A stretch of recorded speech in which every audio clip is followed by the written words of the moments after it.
Bro.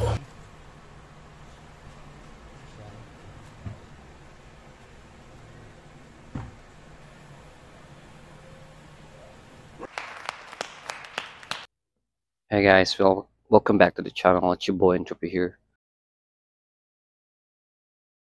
So, nakita niyo naman sa intro, kumatay tayo ng bagong US bail. So, wag na natin patagalin. Diretso na tayo doon sa selection. Flex ko lang.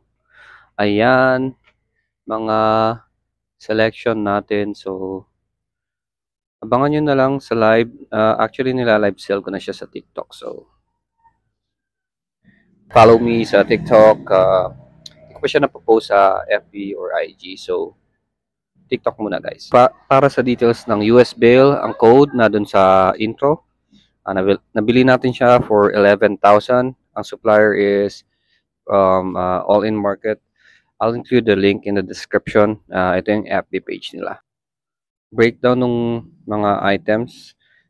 Ang total na nakuha natin is 250 pieces and natin siya sa apat na section. You're a smart motherfucker, that's right.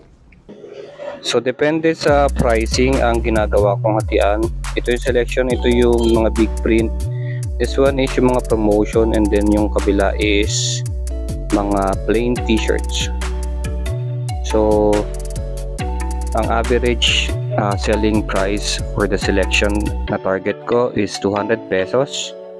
We have around 30 pieces. And then for the big prints, ang target price is 120 to 150 pesos. Ang average for the promotional t-shirts is 50 pesos.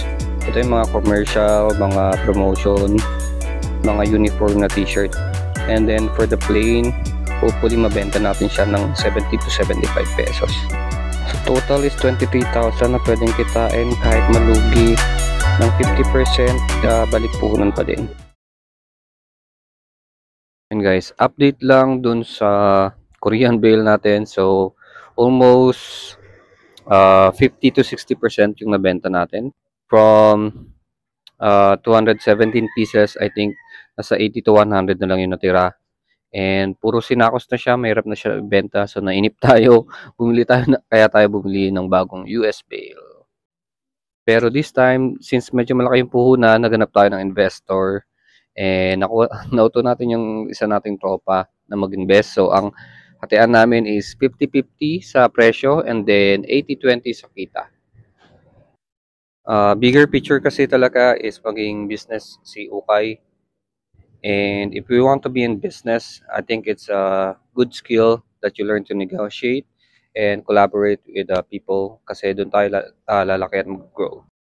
So, ang kinitan natin for the Korean bail, maybe 1,000 to 2,000 pesos.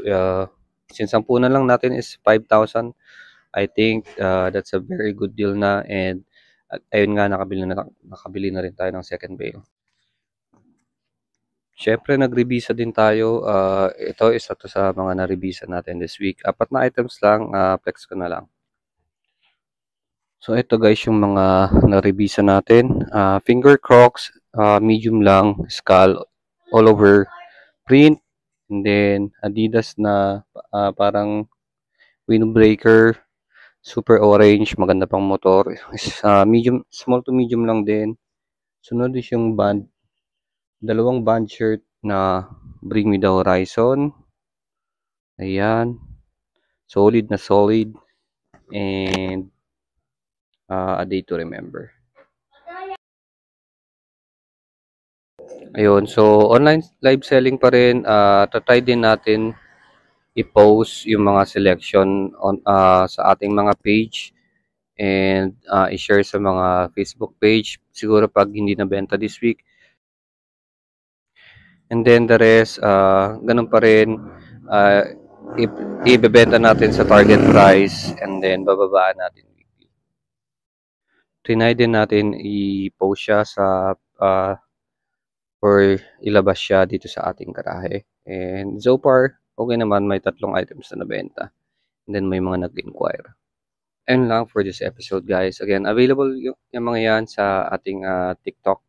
Live sell natin yung mga yan. Madami pa tayong items dito. And Naka-new arrival pa pero weekly magbababa tayo ng presyo. So, follow nyo ko sa ating mga social accounts.